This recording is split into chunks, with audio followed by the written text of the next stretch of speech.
A Federação Brasileira de Bancos criticou a decisão do governo federal de limitar os juros do cartão de crédito, o que a gente chama de rotativo. A lei prevê a adoção de um teto de 100% para a taxa a partir do ano que vem. Segundo a Febraban, a solução causará um impacto direto nos consumidores que precisam dessa linha de crédito e vai prejudicar o comércio. Ou seja, a chance dos bancos cancelarem os cartões de crédito de pessoas que tiveram histórico de negativação, possuem score baixo ou pouca movimentação financeira é bem alta. Com isso, a Federação dos Bancos pede uma redução sustentável dos juros para que, especialmente, a população de renda mais baixa seja beneficiada. Ô Beraldo, eu dei uma olhada aqui numa notícia de que está tendo um churrasco lá do governo e o presidente do Banco Central, Roberto Campos Neto, está participando, inclusive. Qual que é a pauta, hein? Certamente ninguém ali está preocupado em pagar 100% de juros no cartão de crédito, achando que isso é um ganho.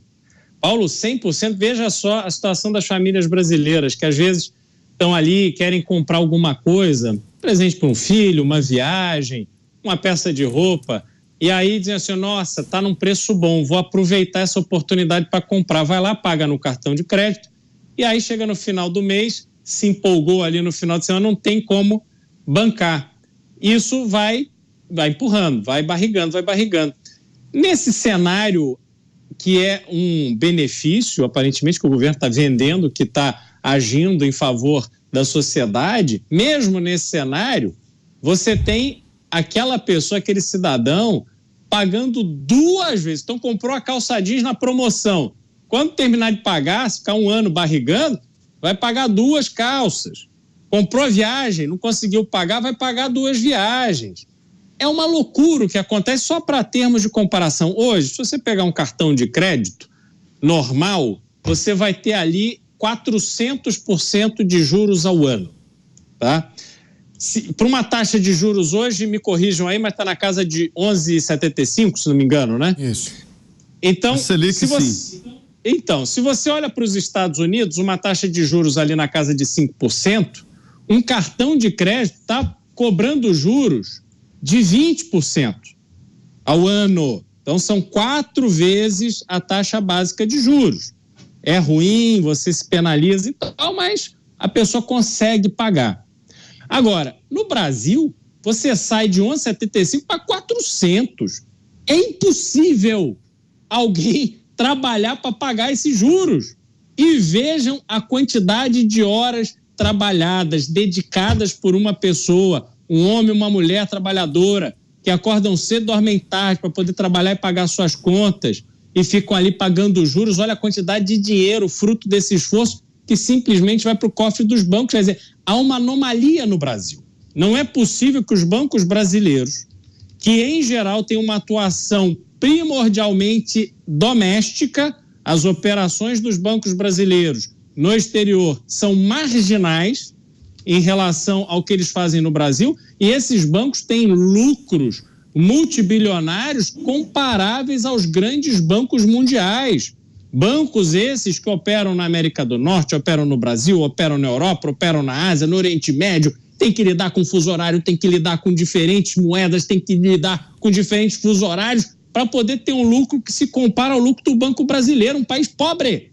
O Brasil é um país de pessoas pobres. Não há prosperidade para valer no Brasil. Isso vai se agravar em razão da inflação que está tomando conta do mundo. Esse processo inflacionário não termina agora. Então, a tendência é o brasileiro ficar mais pobre em relação ao mundo e os bancos continuarem ganhando dinheiro. Isso é doentio. Há um problema nessa dinâmica e não vai ser limitando a 100% ou querendo na canetada limitar juros que isso vai se resolver. O que a gente precisa é de concorrência, a gente precisa de mais bancos, a gente precisa de acesso a dinheiro mais barato, a gente precisa que as pessoas consigam financiar a sua vida pegando crédito, mas que esse crédito seja possível de ser pago sem que tenha que deixar um rim, um fígado para poder pagar as dívidas. Senão, o Brasil nunca poderá prosperar. E isso faz uma diferença imensa. Juros para qualquer sociedade faz muita diferença. O brasileiro não se dá conta disso. Zé, você tem informações desse churrasco que foi feito nesta sexta-feira? Inclusive o ministro Fernando Haddad incentivou o Roberto Campos Neto a participar dele. É uma aproximação. Olha, e ele está sendo feito na Granja do Torto, que é uma espécie de casa de campo, né? Como existe lá nos Estados Unidos, a casa de campo do presidente é a casa de campo que não estava sendo usada e agora ganha uma função que é uma casa de festas. Já houve reuniões ministeriais lá, é um local um pouco afastado aqui do centro da cidade. E nessa confraternização, Lula queria ampliar ali as pessoas que têm acesso a ele, acesso ao governo. E foi o Fernando Haddad que disse, olha, essa briga com o diretor, com o presidente do Banco Central não faz sentido. Até porque, eu não sei se ele falou isso para o presidente, eu presumo que disseram, olha, deu certo a política restritiva de capital que ele fez. Ou seja, aumentou os juros, né? Tirou a liquidez, né? E evitou uma inflação que todos acreditavam que viria forte. Era a previsão, até porque existia uma inflação mundial. E o Campos Neto acabou evitando isso. E aí Lula pegou e aceitou incluir o nome dele entre os seletos convidados para essa churrascada de picanha na Granja do Torto, que é a casa de campo.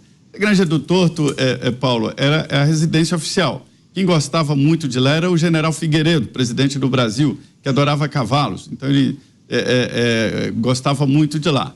E aí ele teve um problema de coluna, ficou meio tortinho, aí a EBC proibiu qualquer jornalista de chamar o local lá de Granja do Torto, porque poderia dar uma ideia que o Torto era o presidente da República, para se ter uma ideia de como a censura às vezes é ridícula.